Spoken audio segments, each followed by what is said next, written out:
देवभूमि संघ के सदस्य विजय ने शिमला में अवैध मस्जिदों को लेकर चकरकोट द्वारा दिए गए तोड़फोड़ के आदेश पर अपनी प्रतिक्रिया देते हुए कहा कि यह फैसला सनातन समाज के लंबे संघर्ष और सत्य की विजय का प्रमाण है।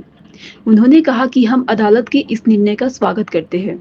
यह फैसला बताता है कि जो लोग 11 सितंबर को संजौली में सड़कों पर उतरे थे वे गलत नहीं थे। उस दिन हजारों की संख्या में सनातनी धर्म के लोग एक अवैध मस्जिद के खिलाफ आंदोलन में शामिल हुए थे, क्योंकि वह मस्जिद अब जिहाद का अड्डा बन चुकी थी। आज जो माननीय नगर निगम के न्यायालय ने आदेश दिया संजौली मस्जिद को गिराने का, हम इस निर्णय का स्वागत करते हैं। और जो 1 सितंबर, 5 सितंबर और 11 सितंबर को सनातन समाज का बहुत बड़ा आंदोलन संजौली में हुआ, हजारों की तादाद में सनातनी समाज इस अवैध मस्जिद के खिलाफ सड़कों पे आया। आखिर क्यों? क्योंकि वो जो मस्जिद थी वो जिहाद का अड्डा बन चुकी थी।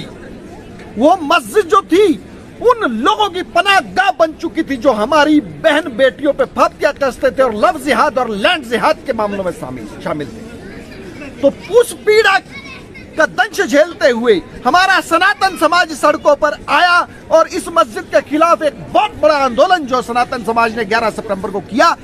ये जो निर्णय है कहीं ना कहीं ये उस सनातन समाज की भावना और उस सनातन समाज के संघर्ष का प्रतिबिंब है। हम पूरा नगर निगम के इस निर्णय का स्वागत करते हैं। और आज एक सवाल फिर सरकार से पूछते हैं कि आज ये सत्य की जीत हुई है, सनातन की जीत हुई है। हम सरकार से आज ये बात जरूर पूछना चाहेंगे कि जो 11 सितंबर को आपने सनातनी समाज के लोगों पे लाठियां भाजी थी संजौली में, जो कि बात आज प्रमाणित हो गई कि वो समाज सत्य की लड़ाई के लिए खड़ा था, क्या आज इस बात के साबित होने पे क्या सरकार सनातन समाज से माफी मांगेगी? दूसरा सवाल आज हम सरकार से पूछते हैं कि जो आपने 13-13, 14-14 FIR सनातन समाज के कार्यकर्ताओं पे कर दी थी उस आंदोलन के में जो शामिल थे, आज हम सरकार से पूछते हैं कि जब आज न्यायालय का निर्णय आया कि वो लोग सत्य की लड़ाई लड़ने के लिए आगे आए थे, तो क्या जो आज माफी मांगते हुए आप का जो केस है वो वापस लेंगे?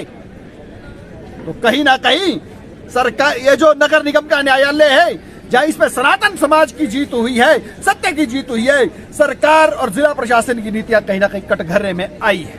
ये जो आदेश है ये नगर निगम के न्यायालय ने दिया, इससे पहले भी इस केस में आदेश दिया।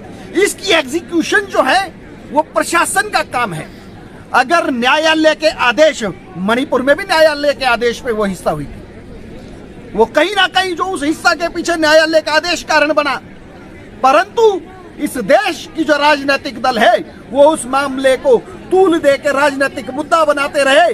क्या वो माहौल खराब नहीं हुआ था?